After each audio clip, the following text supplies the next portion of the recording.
My name is Amanda Mainville, and I live at 63 Sales Avenue in the beautiful village of Pasco, Rhode Island. And I have been very proud and very fortunate and indeed very blessed to call the beautiful town of Burrillville home for the last 18 years of my life. I was not born here, unfortunately. I was born in Woonsocket, but I moved out here my freshman year of high school. And I hear all these stories about people who grew up here, and yeah, it kind of makes me jealous. It makes me wish that I was born in this beautiful town. And over the years, I really began to fall in love with this place. I see what everybody's talking about. I have this beautiful river, the Clear River, that flows from the Pasco Reservoir, cuts right through the center of town, goes right by the grocery store where I work. And I also think about my nephew, how I would love to have him come and visit me, but I don't want him to worry about what is he going to be breathing in the future. You know, I speak from the heart when I say this town is my home. But I won't be able to stay here if this power plant is built. Future generations in this town, they won't know me. They won't know my nephew. I will pack what I can carry, and I will be gone as far away from this thing as possible.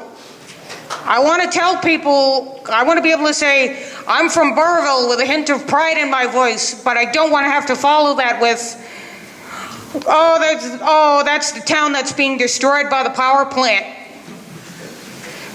My nephew recently turned a year old, and while I was at the bookstore trying to find a birthday present for him, I happened to stumble across a copy of The Lorax by Dr. Seuss, which I already have a copy of, and the comparisons between that story and what's going on in this town is very similar. You look at the Onceler who went into this beautiful forest. He set up shop in this beautiful forest, and he started cutting down trees to build his pollution factory. And the Lorax was saying to him, "You can't be doing this. This is wrong. You're hurting the trees. You're hurting the birds and the fish. You're polluting the air and the water." But he was just like, "Oh, it's just a couple trees. It's just a couple fish. Not that big of a deal." He didn't realize until it was too late the consequences of his actions. I remember seeing very clearly one of the pictures in the book. The sky was black with smog from the factory that had polluted the air, and the water was thick like goop. All the fish got up out of the water, and they just walked away. I know they can't do that in real life. In real life, they're just going to die because the water's polluted. They breathe water. So that sounds familiar, right? That's exactly what's going to happen if this plant is built. This town will be destroyed. Our home will be destroyed.